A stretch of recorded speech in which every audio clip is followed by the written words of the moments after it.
Students, कल मैं आपको एक्सरसाइज 6.3 के अंतर्गत रैखिक असमीकाओं का ग्राफीय विधि से हल करना सिखा रहा था। मैंने एक क्वेश्चन आपको वहाँ पर सॉल्व करके दिखाया था, कहा था कि आप भी इसकी सहायता से अन्य प्रश्नों को इसी प्रकार से हल कर सकते हैं। क्वेश्चन रिपीटेड है, आपको केवल क्या करना है, उन असमीकाओं को आपने जो कार्तीय तल पर निरूपित करना है और उसके बाद उनका जो संयुक्त आच्छादित क्षेत्र होगा, जो सर्वनिष्ठ आच्छादित क्षेत्र होगा, वही उस असमीका निकाय का हल क्षेत्र होगा। ये इसका सीधा सा हल है। एक एग्जाम्पल मैं आपको फिर बता रहा हूँ, आप इसको ध्यान से देखिएगा। मुझे पूरा विश्वास है कि आप इनको आसानी से कर सकेंगे। तो चलिए, आपकी किताब क्वेश्चन नंबर 10 है। इसमें दे रखा उसने असमीका निकाय 3x + 4y <= 60, x + 3y <= 30, x is greater than or equal to 0, y is greater than or equal to 0। इस असमीका निकाय का आपने हल ज्ञात करना है। आप कैसे ज्ञात करेंगे? हमने लिखा असमीका निकाय जो आपको दे रखी है उसमें, हमने कहा इस असमीका निकाय में हमने क्या किया, देखिए असमीका निकाय 3x + 4y <= 60, x + 3y <= 30, x is greater than 0, y is greater।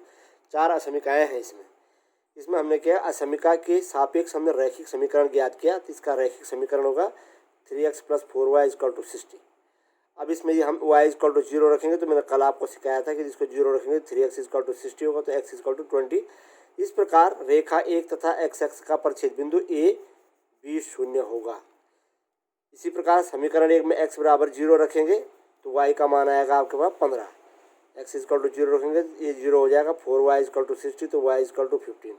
इस प्रकार रेखा 1 तथा y अक्ष का परिच्छेद बिंदु क्या जाएगा, 0 15 हो जाएगा। और हम इन दोनों बिंदुओं को XY तल पर प्रदर्शित कर देंगे। कैसे करना है देखिए, ये मैं आपके सामने ग्राफ दे रहा हूँ। ये आपने एक ग्राफ पेपर लिया, इस पर आपने ये x अक्ष है, ये y अक्ष है। इस x अक्ष और y अक्ष में देखिएगा आप लोग, वो इनका परिच्छेद बिंदु है जिसको हम मूल बिंदु कहते हैं। और इसके निर्देशांक क्या होते हैं? मूल बिंदु के निर्देशांक होते हैं 0 0। ठीक है ना, ये है मूल बिंदु, वो इसके निर्देशांक हुए 0 0।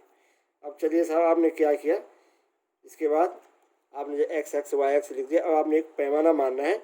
आपने पैमाना लिया, आपने कहा कि x अक्ष पर 10 mm बराबर हमने लिया। 10 mm मान 10 छोटे छोटे खाने बराबर हम लिखे 5 इकाई।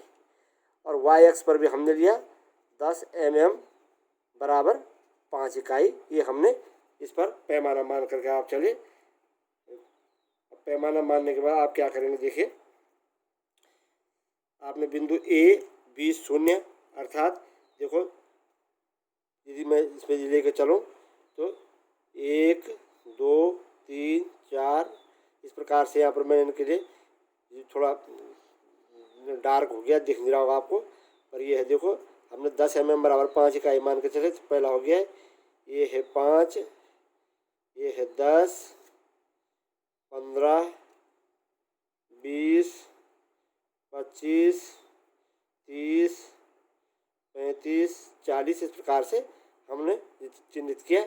और y अक्ष पर भी 10 mm बराबर 5 इकाई। तो ये हो गया पहला 5, उसके बाद ये हो गया 10, उसके बाद हो गया ये 15, उसके बाद 20, उसके बाद 25। आप चाहें तो पैमाना बढ़ा भी सकते हैं, तो आपका थोड़ा ग्राफ पेपर ज़्यादा यूटिलाइज होगा, बाकी कुछ नहीं। अब इसका आपने बिंदु A जो आपके पास है, जिसके निर्देशांक हैं 20 0, आपने ये हो गया 5 10 15 20, y अक्ष का निर्देशांक 0, a 20 0 को आपने इस प्रकार ग्राफ पेपर में प्रदर्शित किया। उसके बाद बिंदु B के निर्देशांक 0 15, ये आपने 0 15 को यहाँ पर ग्राफ पेपर पे 20 0 15 को आपने प्रदर्शित किया और AB रेखा को हमने खींच दिया। ये AB रेखा इसको 2 अर्धतलों में बांटती है। माना हमने इसको ऊपरी निचला या दायां बायां मानने के बजाय इसको मैंने प्रथम अर्धतल मान लिया, इसको द्वितीय अर्धतल मान लिया रेखा AB के सापेक्ष। अब हम क्या करेंगे, क्योंकि ये मूल बिंदु वो 0 0 है, ये देखो इस रेखा AB के सापेक्ष इसके प्रथम अर्धतल में स्थित है। अब हम इसके सापेक्ष इसका परीक्षण करेंगे। यदि सत्य होता है तो हल क्षेत्र प्रथम अर्धतल में होगा, और यदि असत्य होता है तो हल क्षेत्र इसके विपरीत अर्धतल यानी द्वितीय अर्धतल में होगा। अब हमने इसका परीक्षण किया, हमने क्या किया, हमने वाई अक्ष पर छेद बिंदु होगा, बिंदु ए बी को कार्तीय तल पर निरूपित कर अविच्छिन्न रेखा क्यों खींची हमने, क्योंकि ये क्या है, एक असमिका मात्र है, बराबर का चिन्ह भी है बीच में, इसलिए अविच्छिन्न रेखा आएगी। अर्थात इस असमिका के हल के बिंदु क्या होंगे, रेखा ए बी के ऊपर भी स्थित होंगे। यदि यहाँ पर ये बराबर का चिन्ह नहीं होता तो ये डॉटेड लाइन होती, विच्छिन्न रेखा होती, और तब इस रेखा के ऊपर इसके हल के बिंदु इसके रेखा के ऊपर स्थित नहीं होते, इसलिए हमने इसको सीधे स्ट्रेट लाइन से खींचा है। अविच्छिन्न रेखा ये भी खींची। यह रेखा कार्तीय तल को दो अर्धतलों फर्स्ट और सेकंड में बांटती है।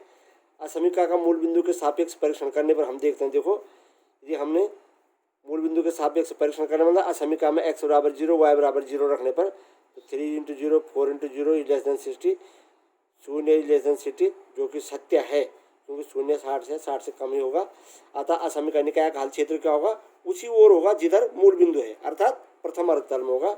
अतः असमिका हल का क्षेत्र रेखा ए बी के ऊपर तथा उसके प्रथम तल में स्थित होगा। तो ये मैंने आपको यहाँ पर चित्रित करके दिया हुआ, जो कि हमने कहा लाल रेखाओं के द्वारा प्रदर्शित है। ये जो मैंने लाल रेखाएं खींच रखी, तिरछी रेखाएं, लंबवत रेखाएं, रेखा ए बी पर, उनके द्वारा प्रदर्शित है।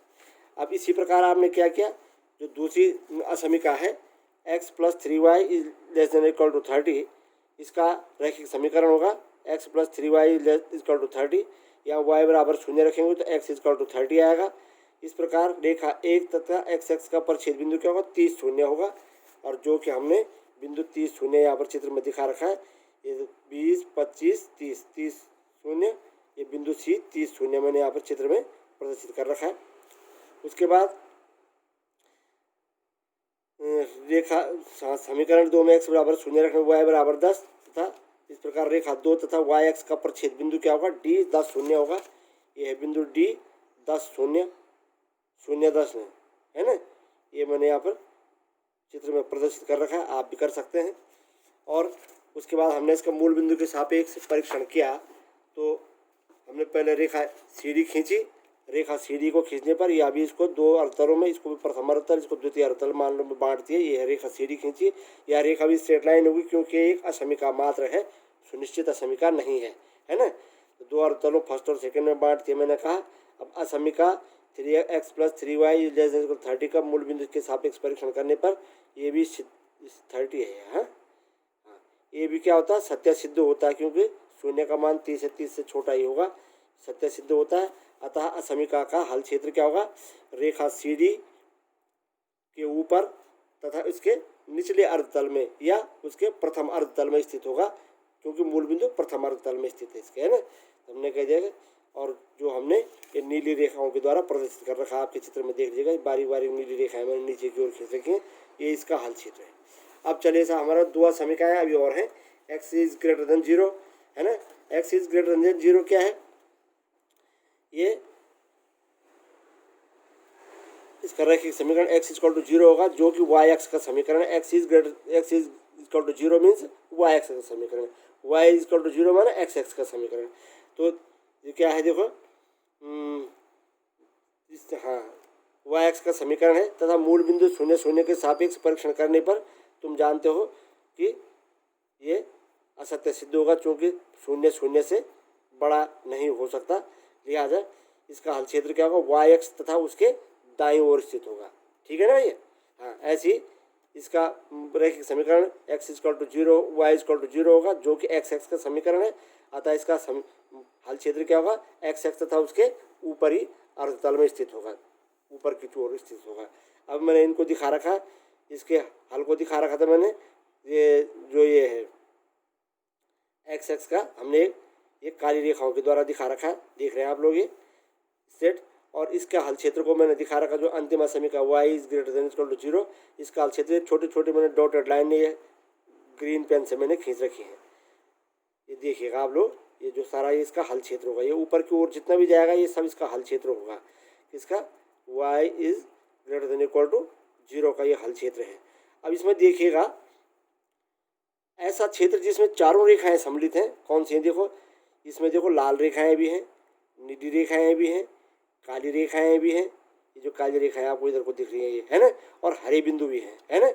तो ये जो सर्वनिष्ठ क्षेत्र है, कौन सा क्षेत्र ये, DOAE, ये जहाँ पर AB और CD का कटान बिंदु है, ये जो क्षेत्र है यह क्या होगा, असमीकरण निकाय का हल क्षेत्र होगा, है ना। तो इस प्रकार से हम किसी असमीकरण निकाय का हल क्षेत्र ज्ञात कर सकते हैं। तो आप लोग इसको देख लीजिएगा। पुनः एक बार मैंने आपको एक एग्जाम्पल के द्वारा बता दिया है। अब आप इस एक्सरसाइज को कर सकते हैं। धन्यवाद।